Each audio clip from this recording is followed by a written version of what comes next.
It's time for the mic drop. I end each show by going deep on one topic affecting our community in hopes we can all learn a little more.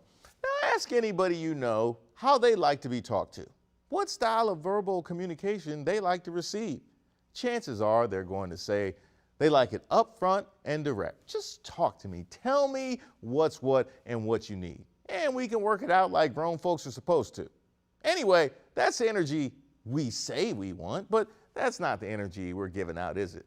Especially on the job. A recent survey by e-learning company Preply tells us the true story. They asked 1,200 people about their experiences with passive-aggressive communications and behaviors, and according to them, the most passive-aggressive people are coworkers, mothers, and friends, in that order. Now, admittedly, 1,200 is a small sample size, but that doesn't make it any less true, does it? Because we've all dealt with the passive-aggressive coworker in the office. Mr. or Mrs. per my last email. I saw the email, Tina. We all saw the email, Tina, because you CC'd everybody in the building on it, including the janitorial staff. Why? Well, you know what? They don't want to talk to you neither. That's why your trash can stays overflowing, and we all saw what you ate for lunch last week. And if you've never dealt with a passive-aggressive coworker, guess what? Guess what? Issue. Look, them's the rules. Hey, I hate to be the bearer of bad news. That is why your trash can isn't getting emptied. Now you know, so go ahead and fix your life. Now, isn't it interesting that they put coworkers ahead of mothers? Y'all saw that. It was in a weighted order. Now, we all know that nobody is more passive-aggressive than your moms, maybe your mother-in-law, but that's it. How many times has your mother hit you with, you know what, I blame myself. I blame myself. No, because you know what, you should have known better. That was on me. Or how about you're going to do whatever you're going to do anyway? Or the big joker, well, it's not really my business. Yes, Mom, you're right. That's why we didn't ask. Yeah, you don't say that part out loud, by the way. Just save that for the car ride home in your head.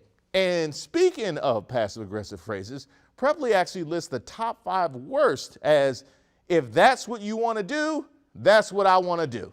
That's why I said it. By the way, that's number 5, if that's what you want to do. Number 4, whatever, which is, that's just the beginning of a fight right there.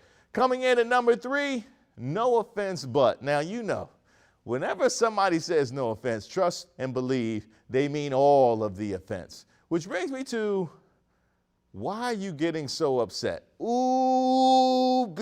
I call this one the Jedi mind trick. Now, I wasn't upset till you said, why are you getting so upset in front of a bunch of other people? Which is, by the way, what you wanted. So come on and get all this smoke. And finally, one of the absolute worst things you could say to another human being, you're too sensitive. Ooh, buddy, yes, you are right. I am sensitive. Sensitive enough to see through your nonsense. That is how we got here, so come get this smoke. Matter of fact, you can come get this smoke too, Preply, because how do you make this list without per my email? Per my email is basically telling everybody they can't read and shouldn't have been hired for this job in the first place. It is, I said what I said in slacks. You have never, not one time, read the words per my email and not wanted to reach through your laptop and lay on hands. But you couldn't, because it was merely passive-aggressive. Nobody likes passive-aggressive.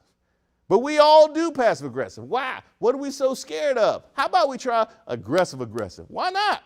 Sure, there might be some people swinging on each other in the office, but that is direct communication. And isn't that all what we want? And, of course, we all get this content and throw it on WorldStar.